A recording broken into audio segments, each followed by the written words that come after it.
This channel does not promote any violence, harmful, or illegal activities. All content provided by this channel is meant for an educational and information purpose only. জীবন নাট্য থেকে বিদায় নিলেন অভিনেতা মনোজ মিত্র। নাট্য জীবনে তার একাধিক নাটক রচনা রয়েছে, তার সঙ্গে সঙ্গে তিনি অভিনয় করেছেন, কিন্তু 85 বছর বয়সে বার্ধক্যজনিত কারণে মৃত্যু হলো তার। দীর্ঘদিন ধরেই তিনি বার্ধক্যজনিত সমস্যায় ভুগছিলেন। বাংলা নাট্য জগতের যবনিকা পতন বলা যেতে পারে। প্রয়াত হলেন অভিনেতা ও নাট্য ব্যক্তিত্ব মনোজ মিত্র। মৃত্যুকালে তার বয়স হয়েছিল 85 বছর। রেখে গেলেন স্ত্রী এবং একমাত্র কন্যাকে। সাজানো বাগান, নরক গুলজার, এই সমস্ত নাটকগুলি উল্লেখযোগ্য করে রেখেছে তাকে। মৃত্যুর চোখে জল তার লেখা প্রথম নাটক। চাক ভাঙা মধু, পরবাস, সাজানো বাগান, এই সমস্ত নাটক তিনি রচনা করেছিলেন। 22শে ডিসেম্বর 1938 সালে জন্ম হয়েছিল এই নাট্য ব্যক্তিত্বের। নাটক অভিনয়ে তার পাশাপাশি নাট্য রচনা করেছেন এবং অধ্যাপনার সঙ্গেও কিন্তু জড়িত ছিলেন তিনি। বাংলা নাটকের জগতে যবনিকা পতন। জীবন নাট্য থেকে বিদায় নিলেন মনোজ মিত্র। সল্টলেকের বেসরকারি হাসপাতালে আজ সকাল 8:50 মৃত্যু হয় তার। বার্ধক্যজনিত সমস্যায় দীর্ঘদিন ধরেই ভুগছিলেন তিনি। তার অভিনীত বাঞ্ছারামের বাগান চিরকাল মনে থাকবে সমস্ত মানুষের। এ বিষয় নিয়ে আমরা কথা বলব বিশিষ্ট নাট্য অভিনেতা দেবশঙ্কর হালদারের সঙ্গে। দেবশঙ্কর বাবু, আজকে নাট্য জগতের যবনিকা পতন, জীবন নাট্য থেকে বিদায় নিলেন মনোজ মিত্র, কি বলবেন আপনি? খুবই দুঃখের, বেদনার, মর্মাহত হওয়ার মতো একটা ঘটনা। আমাদের বহুদিনের সঙ্গী, আমাদের শিক্ষক, ওনার কাজের মধ্যে দিয়ে, ওনার প্রযোজনা, ওনার লেখনী, ওনার অভিনয়, এইসবের মধ্যে দিয়ে অনেক কিছু নিজের শেখবার চেষ্টা করেছি এবং ওনার সঙ্গে ভাব বিনিময় করেছি। এবং একটা কথা বলতেই হয় যে বাংলা নাট্যক্ষেত্রে ওনার এই যে বহুমুখী প্রতিভার যে প্রকাশ, সেটি আমাদের এমনভাবে মগ্ন করে রেখেছিল এবং অনেকদিন আরো রাখবে, এই বিশ্বাস আমার আছে। এই কারণেই যে উনি একজন সব্যসাচী অভিনেতা, আর্টিস্ট বা শিল্পী বলা যেতে পারে। একাধারে লিখতে পারেন, অভিনয় করতে পারেন এবং একই সঙ্গে পরিচালনা করতে পারেন, সংগঠন করেছেন দীর্ঘদিন।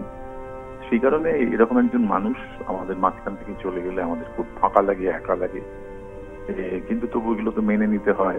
কিন্তু অনেক সৃষ্টি আমাদের মাঝখানে রইল, সেগুলোকে আবার ফিরে ফিরে দেখতে হবে। বেশ কিছু নাটক, ওনার লেখা নাটক কালোজয়ী, সেগুলো বারে বারে অভিনয় হবে, আবার নতুন করে অভিনয় হবে, নতুন সময়ে তাকে আবার নতুন আঙ্গিকে কেউ প্রযোজনা করবেন এবং সেই তার মধ্যে দিয়েই মনোজ মিত্র আমাদের মধ্যে থেকে যাবেন, এই বিশ্বাস, এই প্রত্যয় আমাদের সকলের আছে। কিন্তু মন ভীষণ খারাপ হচ্ছে, ওনার চলে যাওয়াটা মেনে নিতে পারছি। ধন্যবাদ দেবশঙ্কর। শূন্য হলো বাগান, না ফেরার দেশে পাড়ি দিলেন বাঞ্ছারাম মনোজ মিত্র। বাংলা সংস্কৃতি জগতের নক্ষত্র পতন, বাংলা নাট্য জগতে যবনিকা পতন। জীবন নাট্য থেকে বিদায় নিলেন মনোজ মিত্র। আজ সকাল 8:50 সল্টলেকের একটি বেসরকারি হাসপাতালে শেষ নিঃশ্বাস ত্যাগ করেন তিনি। দীর্ঘদিন ধরেই অসুস্থ ছিলেন। আজ সকাল 8:50 মৃত্যু হয় তার। রেখে গেলেন স্ত্রী এবং একমাত্র কন্যাকে। শুধু অভিনয় নন, নাট্য রচনার সঙ্গে সঙ্গে অধ্যাপনার কাজও করেছেন দীর্ঘদিন ধরে। তার রচিত বিভিন্ন নাটক দর্শক মনে জায়গা করে নিয়েছে। তার অভিনীত বাঞ্ছারামের বাগান আজও চিরস্মরণীয়। আজ সকাল 8:50 শেষ নিঃশ্বাস ত্যাগ করেন তিনি। 1938 সালের 22শে ডিসেম্বর ব্রিটিশ ভারতের সাতক্ষীরা জেলায় ধুলিহর গ্রামে মনোজ মিত্রের জন্ম হয়। এ বিষয় নিয়ে কথা বলবো আমরা নাট্য ব্যক্তিত্ব দেবেশ চট্টোপাধ্যায়ের সঙ্গে। দেবেশবাবু, স্বাগত জানাই আপনাকে। এই যে যবনিকা পতন নাট্য জগতের, কি বলবেন, আপনার কি অনুভূতি? বলা যেতে পারে এক কথায় অভিভাবকহীন হলাম। আমার থিয়েটার জীবনের যে কয়েকটি নাট্য আমার নিজের কাছেও আজীবন থেকে যাবে, তার মধ্যে একটি দেবী সর্পমস্তা, এবং দেবী সর্পমস্তা নাটকের নাটককার ছিলেন মনোজ মিত্র। শুধু এই সূত্রে নয়, বিভিন্ন ভাবে বিভিন্ন সময়ে ওনার সঙ্গে থিয়েটার বিষয়ে একটা নিবিড় যোগাযোগ ছিল আমার। উনি যখন নাট্য একাডেমিতে ছিলেন তখন বিভিন্নভাবে ওনার পরামর্শ পেয়েছি কাজের ক্ষেত্রে। আর সত্যি কথা বলতে যে বাংলা মৌলিক নাটকের ক্ষেত্রে মনোজ মিত্রের একটা অনন্য সাধারণ জায়গা রয়েছে, যে অনেক গভীর বিষয়কে উনি এত সহজে সাধারণ মানুষের কাছে তুলে ধরতেন, সেটা সত্যি মানে আর ফিরে আসবে না। আর একটা কথা বলার, যে ওনার মানে মানুষ হিসেবে ছিলেন অত্যন্ত খোলা মনের মানুষ, উদার মানুষ, সৎ, এবং অনেকটা বনস্পতির ছায়া বটবৃক্ষের মতো আমাদের ঘিরে থাকতেন। আমার সঙ্গে খুবই ওনার মানে বন্ধুত্ব ছিল অন্য জায়গা থেকে, তার কারণ ওনার বাংলাদেশে যেখানে ওনার মূল বাড়ি ছিল খুলনা জেলার সাতক্ষীরা গ্রামে, আমারও বাড়ি এই দেশের বাড়ি সেই খুলনার সাতক্ষীরা গ্রামে। দেখা হলেই বলতেন যে দেশওয়ালি ভাই, জড়িয়ে ধরতেন। শেষ এই 2 বছর আগে কল্যাণীতে দেখা, কোনো কথা না বলার আগে উনি যাকে জড়িয়ে ধরতেন। তো এই সেই শরীরের সেই উষ্ণতাটা থেকে গেছে এখনো ভেতরে, ওইটা আজীবন বহন করব। তার মেধা, প্রজ্ঞা, মনন এবং একই সঙ্গে তার ভালোবাসা, এটা দিয়ে আমার পরবর্তী যতদিন বেঁচে থাকবো বাকি সময়টুকু কাটুক, এটুকুই চাইব। ধন্যবাদ দেবেশবাবু। সকলেই শোকাহত, স্মৃতিচারণ করছেন আজকের এই দিনে প্রয়াত অভিনেতা, নাট্য ব্যক্তিত্বকে হারিয়ে সকলেই অভিভাবকহীন। বাংলা নাট্য জগতের এক অপূরণীয় ক্ষতি। সকাল 8:50 শেষ নিঃশ্বাস ত্যাগ করেন তিনি। মুখ্যমন্ত্রী মমতা বন্দ্যোপাধ্যায় শোক বার্তায় কি জানিয়েছেন দেখে নেব। সল্টলেকের বেসরকারি হাসপাতালে আজ শেষ নিঃশ্বাস ত্যাগ করেন তিনি। মুখ্যমন্ত্রী মমতা বন্দ্যোপাধ্যায় তিনিও শোক জ্ঞাপন করেছেন সমাজ মাধ্যমে।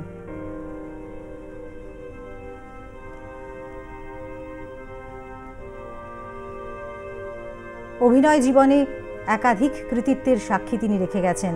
আজ সকলেই শোকাহত, সকলেই অভিভাবকহীন। নাট্য জগতের অপূরণীয় ক্ষতি। সোশ্যাল মিডিয়ায় শোক প্রকাশ মুখ্যমন্ত্রীর।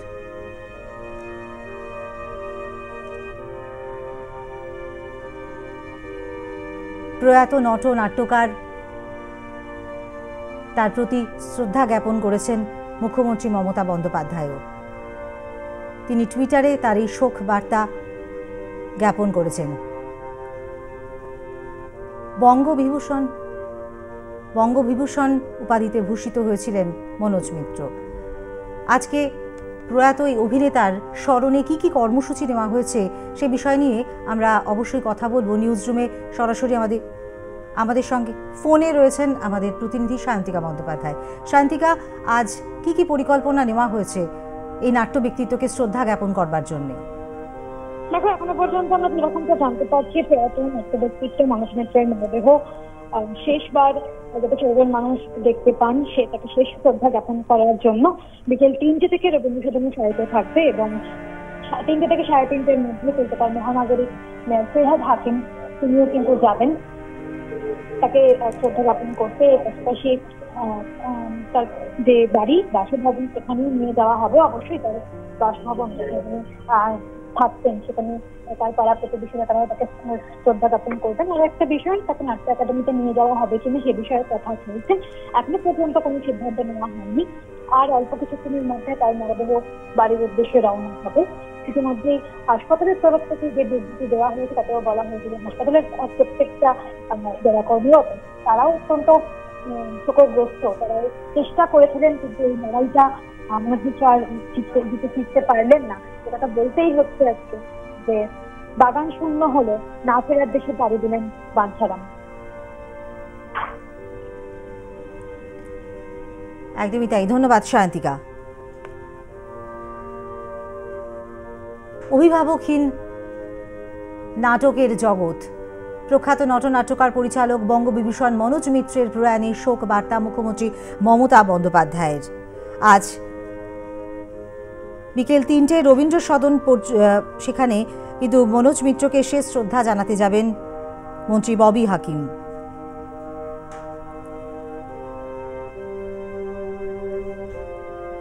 আজ কিংবদন্তি নাট্যকার এবং অভিনেতা মনোজ মিত্রের প্রয়াণে শোকস্তব্ধ নাট্য জগৎ। মৃত্যুকালে তার বয়স হয়েছিল 85 বছর। বার্ধক্যজনিত সমস্যায় ভুগছিলেন দীর্ঘদিন। পুজোর আগেই তড়িঘড়ি তাকে ভর্তি করানো হয়েছিল সল্টলেকের একটি বেসরকারি হাসপাতালে। সুস্থ হয়ে বাড়িও ফিরেছিলেন অভিনেতা, কিন্তু তারপর আর শেষ রক্ষা হলো না। সেপ্টেম্বরেই তিনি কিন্তু হাসপাতালে ভর্তি হয়েছিলেন এবং সেখানে দীর্ঘদিন ধরে বার্ধক্যজনিত সমস্যায় ভুগছিলেন, কিন্তু শেষ রক্ষা আর সম্ভবপর হলো না। তার শরীরে সোডিয়াম পটাশিয়ামের মাত্রা কমে এবং নানা রকম সমস্যা দেখা যায়, বা কমে যায় রক্তচাপও। ঘন ঘন তাকে ইনভেসিভ ভেন্টিলেশন দেওয়া হয়। মনোজ মিত্রকে দেখার জন্য গঠিত হয় ক্যালকাটা হার্ট ক্লিনিকের ক্রিটিক্যাল কেয়ারের টিমের চিকিৎসকদের নিয়ে মেডিকেল বোর্ড। কিন্তু এত সমস্ত চেষ্টা সত্ত্বেও 85 বছর বয়সে মৃত্যু হলো তার। নাট্যজগতের এক অপূরণীয় ক্ষতি। দর্শনে অনার্স নিয়ে স্নাতক হয়েছিলেন তিনি স্কটিশ চার্চ কলেজ থেকে। থিয়েটারও তিনি শেখেন এবং সঙ্গী হিসেবে পান বাদল সরকার, রুদ্রপ্রসাদ সেনগুপ্তের মতো ব্যক্তিত্বদের। কলকাতা বিশ্ববিদ্যালয় থেকে দর্শনে এমএও করেন। ডক্টরেটের জন্য গবেষণা শুরু করেছিলেন। 1957 সালে কলকাতার মঞ্চ নাটকে অভিনয় শুরু মনোজ মিত্রের। 1979 সালে তিনি চলচ্চিত্রে অভিনয় শুরু করেন। রবীন্দ্রভারতী বিশ্ববিদ্যালয়ের নাট্যকলা বিভাগের অধ্যক্ষ হিসেবে যোগ দেওয়ার আগে বিভিন্ন কলেজে দর্শনের বিষয়ে শিক্ষকতাও করেন এবং দীর্ঘদিন তিনি রবীন্দ্রভারতী বিশ্ববিদ্যালয়ে নাট্য বিষয়ে অধ্যাপনা করেন। তার রচিত বিভিন্ন নাটক দর্শকের মন কাড়ে। চাকভাঙা মধু, পরবাস, মৃত্যুর চোখে জল, এ সমস্ত তারই রচনা। তার রচনা সাজানো বাগান, তার অভিনীত বাঞ্ছারামের বাগান সহ আরও একাধিক নাটক দর্শকরা আজও স্মরণ করে। নরক গুলজার, এ সমস্ত অভিনয় আজ বারে বারে মনে করবে নাট্যপ্রেমী মানুষ, কারণ আজ 85 বছর বয়সে নাট্য ব্যক্তিত্ব মনোজ মিত্র তিনি বিদায় নিলেন, জীবন নাট্য থেকে বিদায় নিলেন। বার্ধক্যজনিত কারণে দীর্ঘদিন অসুস্থ ছিলেন। আজ বিকেল 3টে পর্যন্ত তার মরদেহ শায়িত থাকবে রবীন্দ্র সদনে।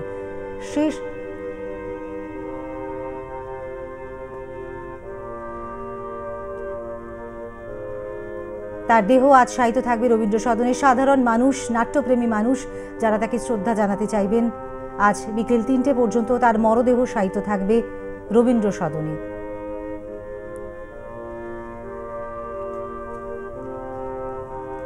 বাংলা নাটকের জগতে যবনিকা পতন।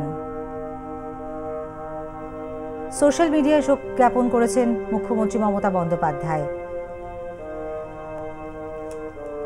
বিভিন্ন নাট্য ব্যক্তিত্ব আজ স্মরণ করছেন এবং অভিভাবকহীন বোধ করছেন নিজেদের, কারণ এই রকম একজন মানুষ খুব সহজে যিনি আগলে নিতে পারতেন সমস্ত তার থেকে বয়সে ছোট যে সমস্ত নাট্য ব্যক্তিত্বরা রয়েছে, খুব সহজভাবেই তাদেরকে আপন করে নিতে পারতেন। তাই আজ স্বভাবতই তারা কিন্তু একেবারে অভিভাবকহীন বোধ করছেন। শূন্য হলো বাগান, না ফেরার দেশে পাড়ি দিলেন বাঞ্ছারাম। লড়াইটা চলছিল অনেক দিনই, তবে শেষ রক্ষা হলো না। জীবন মৃত্যুর এই দড়ি টানাটানিতে অবশেষে পরাজিত বিশিষ্ট নাট্য ব্যক্তিত্ব মনোজ মিত্র। মাত্র 85 বছর বয়সে তার জীবনের লড়াই শেষ হলো।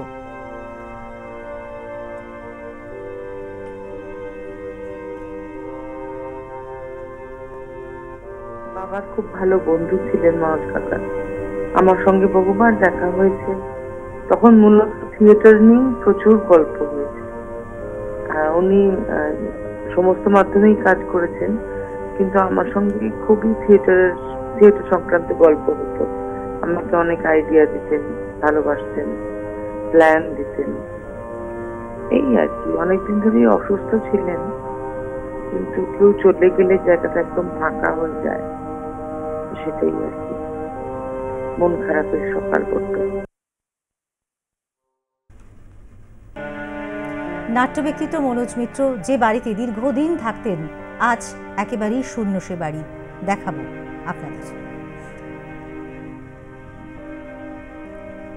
সল্টলেকে এই সেই বাড়ি যেখানে তিনি দীর্ঘদিন ধরে বাস করতেন। সেই বাড়ি আজ একেবারেই শূন্য। 85 বছর বয়সে চলে গেলেন নাট্য ব্যক্তিত্ব মনোজ মিত্র। তার জন্ম দেশ স্বাধীনের আগে 1938 সালে। 1938 সালের 22শে ডিসেম্বর সাতক্ষীরায়, যা বর্তমানে বাংলাদেশে, সেখানেই জন্মগ্রহণ করেন তিনি। পড়াশোনা স্কটিশ চার্চ কলেজে, কলকাতা বিশ্ববিদ্যালয় থেকে শিক্ষাগত করেছেন কলেজ এবং বিশ্ববিদ্যালয়ে। 1958 সালের 10ই ফেব্রুয়ারি তার মঞ্চস্থ হয় পথের পাঁচালী। অপু চরিত্রের পার্থপ্রতিম চৌধুরী, অপুর বন্ধু প্রণব, তার চরিত্রে অভিনয় মন কাড়ে সমস্ত দর্শকদের। তখন মূলত গল্প লিখতেন। পার্থপ্রতিমের তাড়নাতেই মনোজের লেখা প্রথম নাটক মৃত্যুর চোখে জল। এই সমস্ত রচনা আজ কিন্তু নাট্যপ্রেমী মানুষ স্মরণ করে। আর এই সেই বাড়ি দেখছেন, যে বাড়িতে দীর্ঘদিন ধরে তিনি বসবাস করেছেন। আজ এই বাড়ি একেবারেই শূন্য। খা খা করছে বাড়ির চতুর্দিক, কারণ নাট্য ব্যক্তিত্ব মনোজ মিত্র আজ আর নেই। জীবন নাট্য থেকে বিদায় নিয়েছেন তিনি। একের পর এক কালজয়ী নাটক লিখেছেন মনোজ মিত্র। 1972 সালে তার খ্যাতি আরও ব্যাপকভাবে ছড়িয়ে পড়ে চাকভাঙা মধুর মাধ্যমে। বাঞ্ছারামের বাগান, ঘরে বাইরে, শত্রুসহ একাধিক ছবিতে তার অভিনয় দর্শকদের মন জয় করেছে। আদালত ও একটি মেয়ে ছবিতে তার অভিনয় জায়গা করে নিয়েছে বাংলা চলচ্চিত্রের ইতিহাসে। সময় যত এগিয়েছে, মঞ্চ থেকে পর্দা, দিনে দিনে অভিনেতা হিসেবে সকলের মন জয় করে নিয়েছিলেন। শুধু কি অনুরাগীদের মন জয় করেছিলেন, তার ঝুলিতে এসেছিল বহু পুরস্কারও। আজ সকাল 8:50 শেষ নিঃশ্বাস ত্যাগ করেন তিনি। বার্ধক্যজনিত অসুস্থতায় ভুগছিলেন দীর্ঘদিন ধরেই। সেপ্টেম্বরে হাসপাতালে ভর্তি করা হয় তাকে, কিন্তু তারপর থেকেই শারীরিক অবনতি হতে শুরু করে। দেখা যায় নানান সমস্যা। আর আজ শেষ রক্ষা একেবারেই সম্ভবপর হলো না। 85 বছর বয়সে মৃত্যু হলো এই নাট্য ব্যক্তিত্বের। নাটকের জগতে যবনিকা পতন, জীবন নাট্য থেকে বিদায় মনোজ মিত্রের। আমরা কথা বলবো নাট্য ব্যক্তিত্ব অর্পিতা ঘোষের সঙ্গে। অর্পিতাদি, এই মুহূর্তে অনুভূতিটা ঠিক কেমন?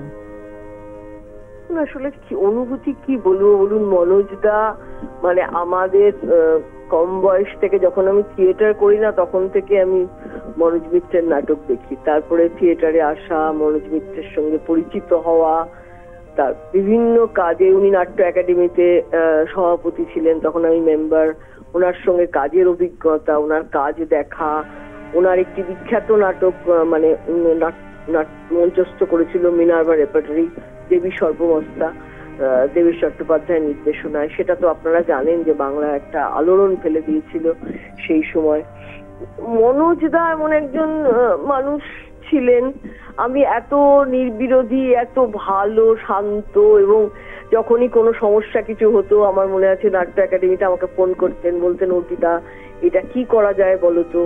মানে এই যে হচ্ছে আমি এত পরের জেনারেশনে, এবং তৎসত্ত্বেও উনি আমার কথাগুলো শুনছেন মন দিয়ে, যে কি করলে কি করা যেতে, সাজেশন নিচ্ছেন।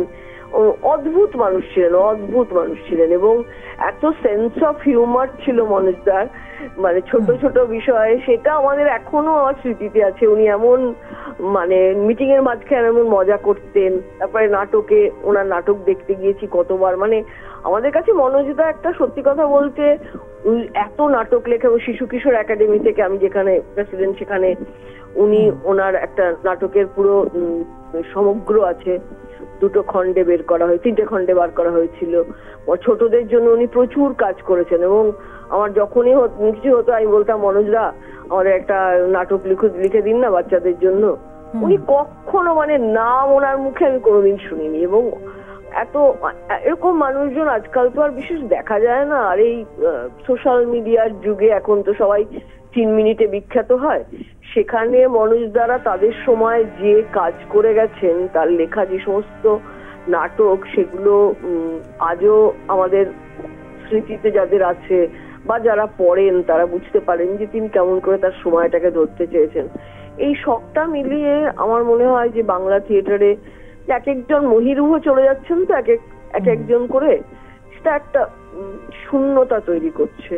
আর শূন্যতা আদৌ ভরাট করা যাবে কিনা আমি জানি না, কিন্তু চলে যাওয়াটা আমাদের জন্য সত্যি খুবই দুর্ভাগ্যের। এবং পরবর্তী প্রজন্ম যারা তাকে দেখলেন না, তেমন করে জানলেন না, অভিনেতা মনোজ মিত্র মঞ্চে কি অসাধারণ সেটা যারা দেখলেন না, সেটা তাদের দুর্ভাগ্যই বলা যেতে পারে। আমাদেরও যেমন এরকম অনেক দুর্ভাগ্যের সম্মুখীন হয়েছি, আমরা উৎপল দত্ত, সৌম্য মিত্র, অজিতেশ বন্দ্যোপাধ্যায়কে দেখিনি, তেমনি এরাও মনোজদাকে দেখলো না যারা। তো যাই হোক, কিছু তো জীবন এরকমই। তো মনোজদার চলে যাওয়াটা আমাদের থিয়েটারের জন্য খুব খুব বড় একটা ক্ষতি বলে আমার মনে হয়। ধন্যবাদ। আমরা কথা বলছি বিভিন্ন নাট্য ব্যক্তিত্বের সঙ্গে, সকলেই কিন্তু আজ স্মরণ করছেন তাকে। কিভাবে বন্ধু পরায়ণ ছিলেন অভিনেতা নাট্যকার মনোজ মিত্র, কত সহজে সাধারণ সকলকে আপন করে নিতে পারতেন, তাই আজ সকলেই কিন্তু অভিভাবকহীন।